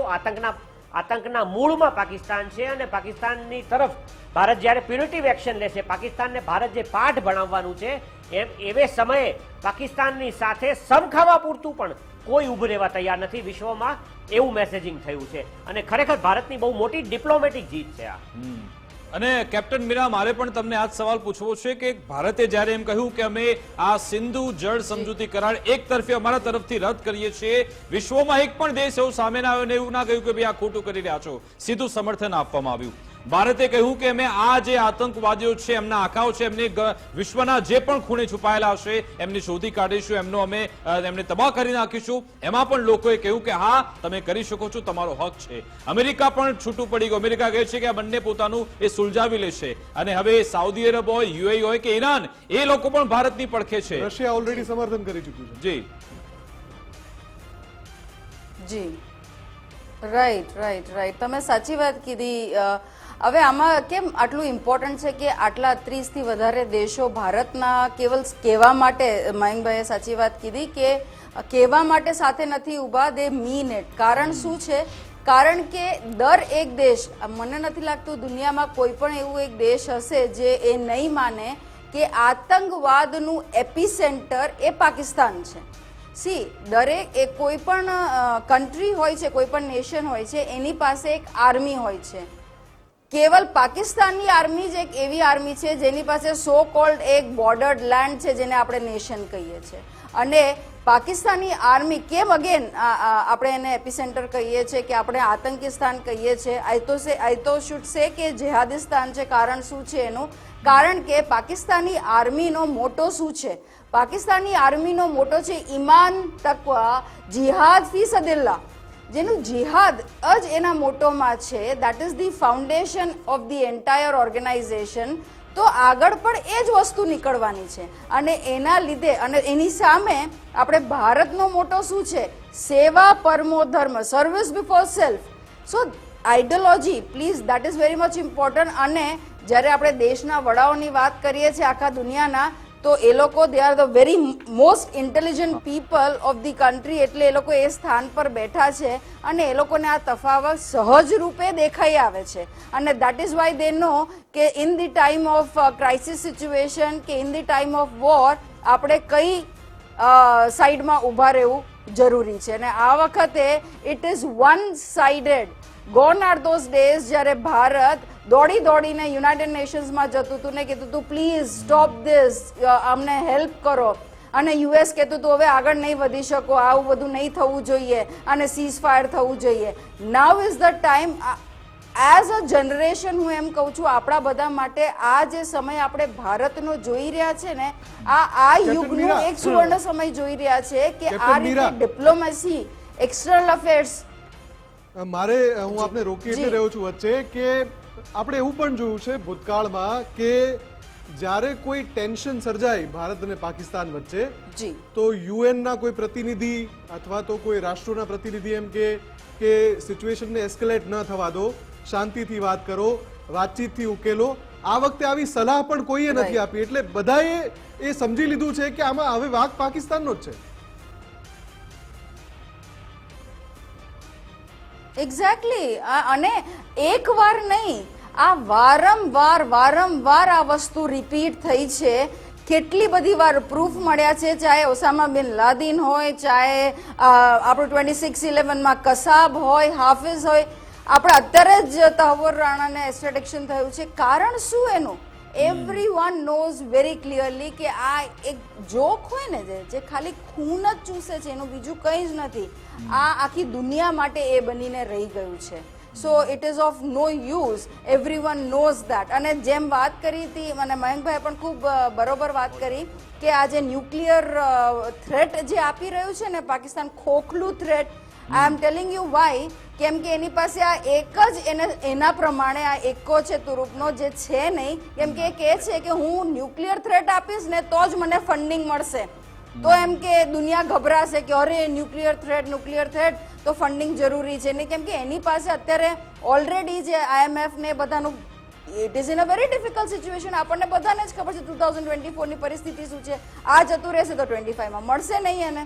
તો આ જ એ ગીદડ ધમકી આપે છે. મયંકભાઈએ બરોબર વાત કરી કે એનામાં એક ક્ષમતા નથી, ના પોતાનામાં એ વિલ છે, ના એની પાસે શસ્ત્રોની તાકાત છે, ના એની પાસે એના નાગરિકોનું સમર્પણ છે, કંઈ પણ નથી. ના એની પાસે કોઈ એવા એલાઇઝ દેશો છે, એઝ વી ટોલ્ડ ચાઇના જે આજ સુધી ચૂપ્પી લઈને બેઠું છે. નહીં તો વી નો કે વીટો પાવર નેશન છે ને કઈ રીતે ચૂપ રહી શકે. પણ આ વખતે બિલકુલ બિલકુલ કેપ્ટન મિરાજી, એટલા માટે જ એટલે અમને સમજણ પડી ગઈ, એટલા માટે જ આ લોકોએ બિલાવલ ભુટ્ટો હોય કે એમના ખ્વાજા આસિફ હોય કે મુનીર હોય, એટલા માટે નિવેદન આપી રહ્યા છે કે કોઈ તો આવી જાઓ વચ્ચે, કોઈ તો બચાવી લો. કારણ કે ભારતે તૈયારી કરી લીધી છે, ક્યાં કોક વચ્ચે આવી જાય, ક્યાં કોક બચાવી લેના, એટલા માટે આવા બધા નિવેદન આપી રહ્યા છે. પરંતુ હવે બચવાના નથી, એ બધાને ખબર છે. અને ગૃહમંત્રી અમિત શાહે જ્યારે ગઈકાલે ડાયલોગ છે ને, બિલકુલ જી એ આપણે એક બોલો બોલો આપણે એક ફિલ્મી ડાયલોગ છે ને કે તુમે ચારો તરફ સે ઘેર લિયા ગયા હૈ. તો પરિસ્થિતિ અત્યારે પાકિસ્તાનની એવી થઈ ગઈ છે. હું બીજો એક ડાયલોગ પણ કહી દઉં. રાજકુમારનો જે ડાયલોગ છે કે હમ તુમકો મારેંગે, જરૂર મારેંગે, वो गोली भी हमारी होगी, बंदूक भी हमारी होगी और वक्त भी हमारा होगा. જોવાનું રહેશે કયો વખત આવશે. પરંતુ સમય થયો છે વિરામનો. વિરામ બાદ વાત કરીશું. વિરામ બાદ આપણે વાત કરીશું કે આખરે જે અમલીકરણ થઈ રહ્યું છે આ ભારતના એક્શન પ્લાનનું ગુજરાતમાં તેની શું અસર જોવા મળી. સાથે સાથે સૌપ્રથમ જેણે જવાબદારી લીધી હતી આ આતંકી હુમલાની TRF, એ હવે કેમ થરથર કાપી રહ્યું છે એ વિશે પણ વાત કરીશું. આપ ક્યાંય ના જોતા. પાકિસ્તાનના ફફડાટની અમે સતત વાત કરી રહ્યા હતા, એ બધાની વચ્ચે બઝર વાગી ચૂક્યું છે. અને બઝર એટલા માટે કે વધુ એક સમાચાર આવી રહ્યા છે જ્યાં પાકિસ્તાન બચાવ માટે હવાતિયા મારી રહ્યું છે. ત્યાં પાકિસ્તાનના તમામ રેલવે સ્ટેશન, જી હા, પાકિસ્તાનના તમામ રેલવે સ્ટેશન આર્મીને સોંપી દેવામાં આવ્યા છે. આર્મી એનો જે ડેસ્ક તરીકે ઉપયોગ કરશે રેલવે સ્ટેશનનો. પાકિસ્તાનના જે રેલવે મંત્રી છે એમણે નિવેદન આપ્યું છે કે યુદ્ધની જે તૈયારીઓ છે એને જોતા પાકિસ્તાનના તમામ રેલવે સ્ટેશન સૈન્ય ઉપકરણ અને સાધનોના મૂવમેન્ટ માટે આર્મીને સોંપી દેવાયા છે. અત્યારના સૌથી મોટા સમાચાર યુદ્ધને લઈને પાકિસ્તાનનો જે ખોફ છે, ડર છે, દહેશત છે એ દેખાઈ રહી છે. અને એટલે જ ડીઝલ એકઠું કરવા લાગવું, ઈંધણ એકઠું કરવા લાગવું. અને હવે પાકિસ્તાન રેલ મંત્રી અબ્બાસીનું નિવેદન, તમામ રેલવે સ્ટેશન આર્મીને હેન્ડઓવર કરી દીધા છે. વિકાસ બિલકુલ આપણી સાથે મનનજી જોડાયેલા છે. મનનજી, પાકિસ્તાન અત્યારે ટેન્શનમાં છે, એટલા માટે જ ઇમરજન્સીની તૈયારી કરી રહ્યું છે. ડીઝલનો સ્ટોક કરવો, તેલ માટે કહી દેવું. અને હવે રેલ મંત્રાલયના મંત્રીની જે આપણે હમણાં ડિબેટમાં ચર્ચા કરતા હતા, ઓફિશિયલ સામે વિગત આવી છે કે આ લોકોએ આર્મીને બધું સોંપી દીધું છે. જુઓ, પાકિસ્તાન આ વખતે ટેન્શનમાં છે. પાકિસ્તાન ડેસ્પરેટ છે. અને ભારતના ડિપ્લોમેટિક એક્શન્સ હંમેશા ભારતની મિલિટરી એક્શનને પ્રિડેટ કરે છે. એ પાકિસ્તાન સમજી ચૂક્યું છે. એટલે આની પહેલાં એવું થતું હતું કે ભારત જ્યારે ડિપ્લોમેટિક એક્શન કરે ને તો પાકિસ્તાન તો છોડો, ભારતના જ કેટલાક તત્વો ભારતની મજાક ઉડાવતા હતા કે પાકિસ્તાને ભારત પર ટેરર એટેક કર્યો ને એના જવાબમાં આપણે કેવળ ડિપ્લોમેટિક એક્શન્સ લઈએ છીએ. પરંતુ હવે દેશની અને વિદેશની અંદર રહેલા દરેક આવા સો કોલ્ડ આપણા વિરોધીઓ એવું સમજી ચૂક્યા છે કે ભારતની ડિપ્લોમેટિક એક્શન્સ શરૂ થાય, ભારતની ડિપ્લોમેટિક સ્ટ્રાઇક શરૂ થાય, એનો અર્થ એમ છે કે હવે ટૂંક સમયમાં ભારત બહુ મોટા નિર્ણયો લેશે અને મિલિટરીલી એક્શન્સ આને ફોલો કરશે. અને આની પહેલાં ભારતે એવી વોર્નિંગ પાકિસ્તાનને આપી હતી સર્જિકલ સ્ટ્રાઇક અને એર સ્ટ્રાઇક કરતી વખતે પણ કે અમે લિમિટેડ એક્શન્સ કરી રહ્યા છે, તમારે સમજવાની અને સુધરી જવાની જરૂર છે. પાકિસ્તાને એવું કહ્યું કે અમે તમને તપાસમાં સહયોગ આપશું, અમે તપાસ કરીશું અને જો કદાચ કોઈ હશે જવાબદાર અને પાકિસ્તાનમાં હશે તો અમે એમને બુક પર લાવીશું. પણ હકીકત એ છે કે પાકિસ્તાનની પેશાવરની એક સ્કૂલની અંદર જે બોમ્બિંગ થયું, ત્યાંના નાના બાળકોને જે મારવામાં આવ્યા આતંકી હુમલો કરીને, એને માટે જવાબદાર આતંકીને પણ પાકિસ્તાને શેલ્ટર કર્યો છે, એને જેલમાં નથી જવા દીધો. એટલે પાકિસ્તાન પોતે જ એક આતંકી રાષ્ટ્ર છે અને આતંકીઓની વિરુદ્ધ કાર્યવાહી કરવા માટે પાકિસ્તાન અસક્ષમ છે. એટલે જ્યારે તમે પોતાની જાતને સુધારી ન શકો, તે તમારા દેશમાં રહેલા આતંકીઓને, કેમ કે સેના અને આતંકવાદ હવે એક સિક્કાની બે બાજુ છે. એટલે બિલકુલ મનનજી, આપને અટકાવ માંગીશ. બીજા મોટા સમાચાર મળી રહ્યા છે અને સમાચાર જે પ્રાપ્ત થઈ રહ્યા છે એની વાત કરીએ આપણે. પાકિસ્તાન તરફથી આ સમાચાર છે. પાકિસ્તાનમાં જે છળપડાટ જોવા મળી રહી છે, જે ગતિવિધિ જોવા મળી રહી છે, ભારતના એક્શન પ્લાન બાદ પાકિસ્તાનમાં જે ખોફનો માહોલ જોવા મળી રહ્યો છે. વધુ એક મંત્રી કે જેમણે ખોખલી ધમકી આપી છે, તેમણે કહ્યું, પાકિસ્તાનના મંત્રી કહી રહ્યા છે કે અમે ભારત સાથે યુદ્ધ માટે તૈયાર છે. વધુ એક મંત્રી સામે આવ્યા અને યુદ્ધની વાતો કરી રહ્યા છે. ક્યાંક પ્રધાનમંત્રી એવું કહે છે કે અમે તપાસમાં સહયોગ આપવા તૈયાર છીએ, મામલો શાંત થવો જોઈએ. ક્યાંક ગૃહમંત્રી એમ કહે છે કે આ બાબતે હવે તૈયારી શરૂ કરવી જોઈએ. અને હવે વધુ એક મંત્રી એમ કહી રહ્યા છે કે અમે યુદ્ધ માટે તૈયાર છીએ. એક બાજુ એમ કે છે કે ભાઈ સાહેબ તમે આ પાણી ન છોડતા અમારે અહીંયા પરેશાની આવી જશે. એક બાજુ એમ કે છે આ રીતે એક તરફી તમે નિર્ણય ન કરો. એક બાજુ એમ કે છે શિમલા કરાર રદ કરીએ છીએ. એક બાજુ યુદ્ધની તૈયારી કરે છે, એક બાજુ યુદ્ધ કરવા ના પાડે છે. એક બાજુ બધા દેશોની સમર્થન તેઓ માંગી રહ્યા છે. એટલે કે આ લોકોમાં ખબર જ નથી પડી રહી કે આખરે શું કરવું શું ન કરવું. સીધી જ બોખલાટ જોવા મળી રહી છે. મનનજી, હજી પાકિસ્તાન હવાતિયા મારી રહ્યું છે, એને ખબર નથી કે ભારત આગળ જતા કઈ એક્શન લેશે. એટલે એવું પરિસ્થિતિ એવી છે કે સમગ્ર રાષ્ટ્ર અને એના લીડર્સ, એની સેના, એ બધા ધ્રુજી રહ્યા છે. એ કાપી રહ્યા છે, કપી રહ્યા છે કે ભારત શું કરશે, ક્યારે કરશે અને કયા સમયે કરશે. કહે છે ને, હમ તુમે મારેંગે ઓર જરૂર મારેંગે, પણ ક્યાં મારશું એ અમે કહેશું નહીં. એટલે એ ધ્રુજેલું પાકિસ્તાન આવા અંટશંટ કદમો લઈ રહ્યું છે. પછી રેલવે મંત્રાલય કંઈક અલગ વાત કરે છે, એનો જળ શક્તિ મંત્રી કંઈક અલગ વાત કરે છે. આ બધી રમતોની વચ્ચે જ્યારે ભારત ખરેખર એક્શન લેશે, ભારતની એક્શન થશે, એને એન્ટિસિપેટ કરતા એમને જે કરવું જોઈએ એ કરવાને બદલે બીજું કરતું પાકિસ્તાન ઊંઘતું ઝડપાયું છે. અને આ વખતે ભારતની એક્શન એ મિલિટરીની વિરુદ્ધ હશે. એનાથી સૌથી મોટો પ્રોબ્લેમ અત્યારે, સૌથી મોટું પ્રેશર, કેમ કે પાકિસ્તાનની રેલવેની અંદર પણ મને ખ્યાલ છે ત્યાં સુધી પાકિસ્તાનની આર્મીની ઘણી પેટ છે, ઘણી ઊંડાણપૂર્વક પાકિસ્તાનના દરેક. અને મનનજી, ચલો પાકિસ્તાનની સેનામાં એની સરકારમાં તો બોખલાટ છે જ, પરંતુ મનનજી એ આતંકવાદી સંગઠન TRF એ પણ ફફડી ઉઠ્યું.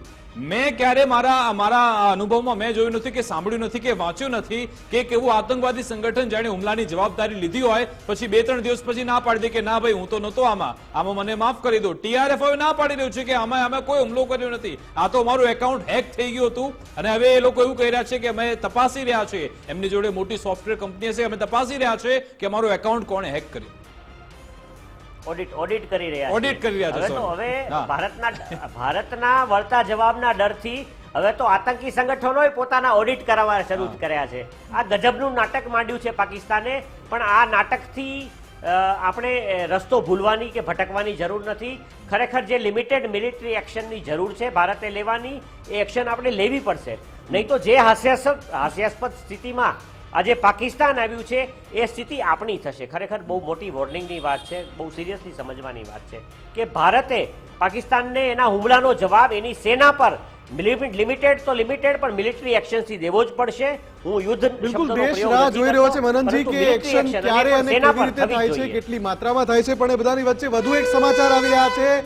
સમાચાર છે કે પાકિસ્તાની મીડિયાનો દાવો છે, પાકિસ્તાની મીડિયાએ દાવો કર્યો છે કે જેલમ નદીમાં અચાનક પૂર આવી ગયું છે. અને પાકિસ્તાની મીડિયા દાવો કરી રહ્યું છે કે જેલમ નદીમાં સિંધુ નદીનું પાણી છોડાયું છે, અચાનક છોડાયું છે. કોઈ પ્રી નોટિફિકેશન નથી આપવામાં આવ્યું, જાણ કરવામાં નથી આવી, એટલે જેલમ નદીમાં પૂર જેવી સ્થિતિ સર્જાય છે.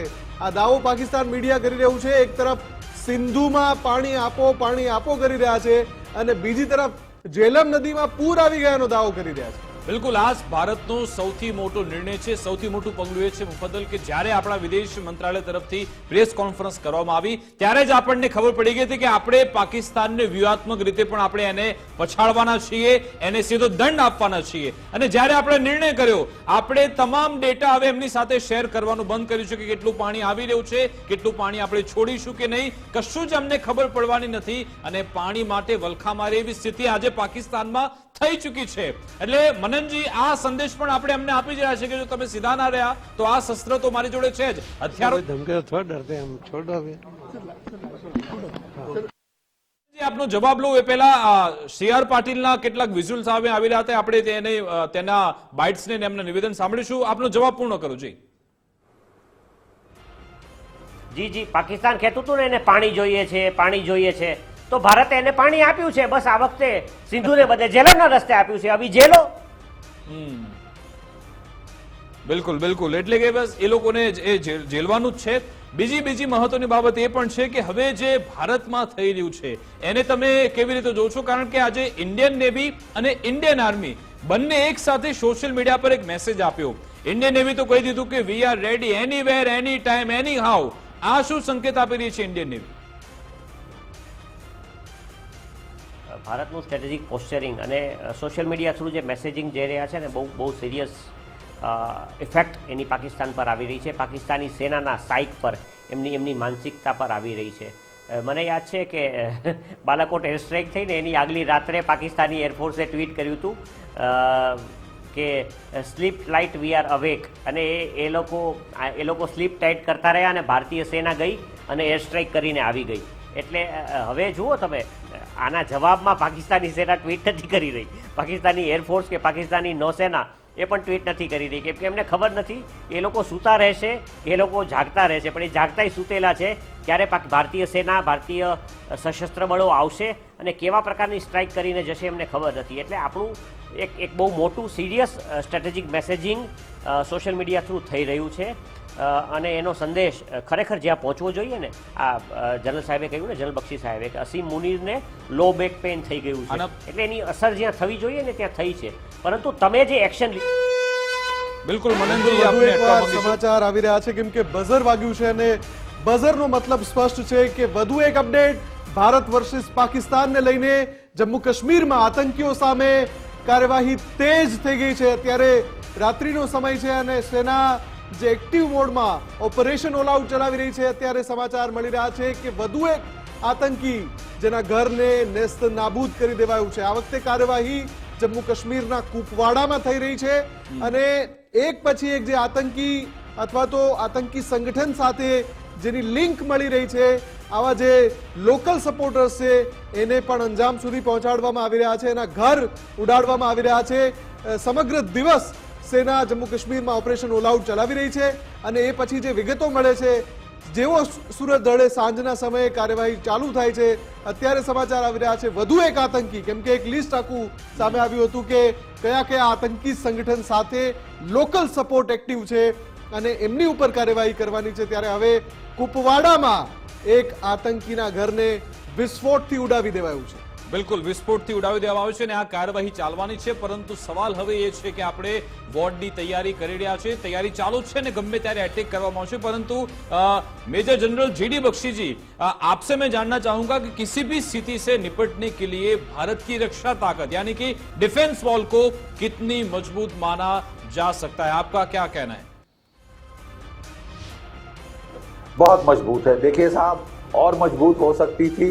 हम लोग तो चाहते थे कि 1,80,000 का कट जो आर्मी में किया गया है वो नहीं किया होता या उसे जल्दी रिस्टोर कर दिया होता, हमें बड़ी खुशी होती कि अगर और रफाल जेट आ जाते, 5th जनरेशन फाइटर आ जाते और अटैक गन्स आप ले लेते।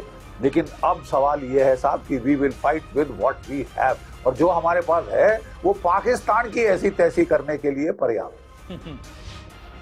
બિલકુલ અને બક્ષી સર જ્યારે બોલે ત્યારે કોઈ શબ્દો ચોરતા નથી.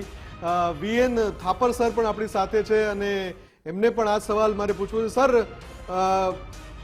क्या हमारी जो डिफेंस वॉल है, क्योंकि हम सारी चीजों की डिस्कशन करते हैं, डिफेंस वॉल पर भी आना चाहिए क्योंकि पाकिस्तान का रिएक्शन क्या हो सकता है, तो डिफेंस वॉल के बारे में आपकी क्या राय है? नहीं, हमारी देखिए, जहां तक रक्षा ताकत का सवाल है वो तो हर समय बढ़ती जाएगी, बढ़ानी पड़ेगी. ये कहना कि अब हम हो गए हैं पूरी तरह से सक्षम, वो तो गलत होगा. लेकिन हम पाकिस्तान के ऊपर पूरी तरह से नियंत्रण कर सकते हैं. બીજું ડિફેન્સ એક્સપર્ટ ફંડિકલજી પણ આપણી સાથે જોડાયેલા છે, તેમની સાથે પણ વાત કરીએ કે પાકિસ્તાન હંમેશાથી જૂઠાણા ચલાવે છે કે અમારે ખૂના મરકી નથી જોઈતી. તેવામાં જ પાકિસ્તાની સેનાના કર્નલે જે વિરોધ પ્રદર્શન કરતા પ્રદર્શનકારીઓને જે ગળું કાપવાનો જે ઇશારો કર્યો તો સર તન સે જુદા એ ઇશારો કર્યો, આ હરકતને પણ આપ કેવી રીતે જોવો છો સાહેબ? Army will always speak army की लैंग्वेज. उधर का कर्नल हो, ब्रिगेडियर जनरल हो, बिल्कुल वो उसी पे तो रह रहे हैं. उनके हर एक के बंगले, जमींदार बहुत बड़े सब, वहाँ गरीब होता, खाने के लाले, सब कुछ लाले उसके अंदर. और इस चक्कर में ये जो बोल रहे गला काटेंगे, ये करें, सर तन से जुदा हो जाए, सर ये कहने की बात है, डराने की बात है.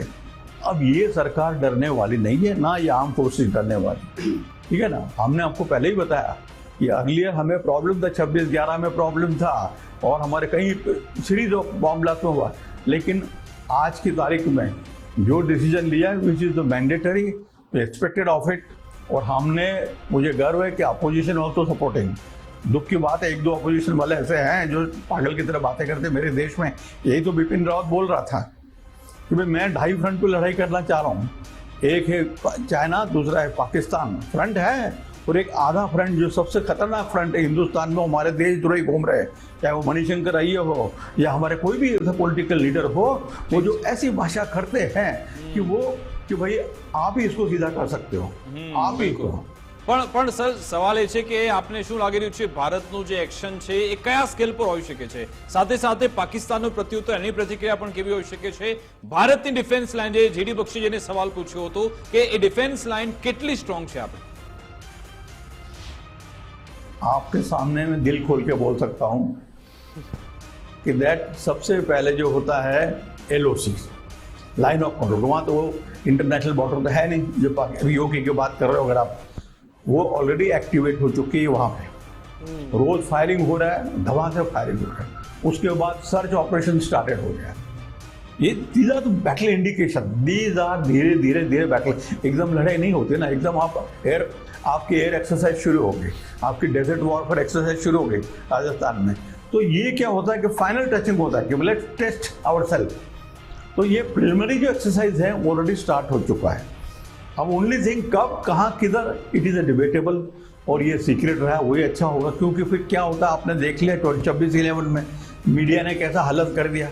मीडिया इज टू इन्फॉर्म, वहाँ से इन्फॉर्म उधर पाकिस्तान को करता था. हमारे एक मेजर के आँख फोड़ दी, हमारे कई बच्चों के जवानों को, उसको पूरा very difficult to enter to carry out operation, क्योंकि हमारे मीडिया वाले उनको पाकिस्तान को बता रहे थे. यही तो देशद्रोही वाला है ना. फिर हम कैसे सर्वाइव करेंगे? मर रहा कौन? अल्टीमेटली जवाब मर रहा है हिंदुस्तान का फौज का. He is going inside, he is facing the bullet, और आप अपना पूरा इंफॉर्मेशन पास करे जा रहे हो.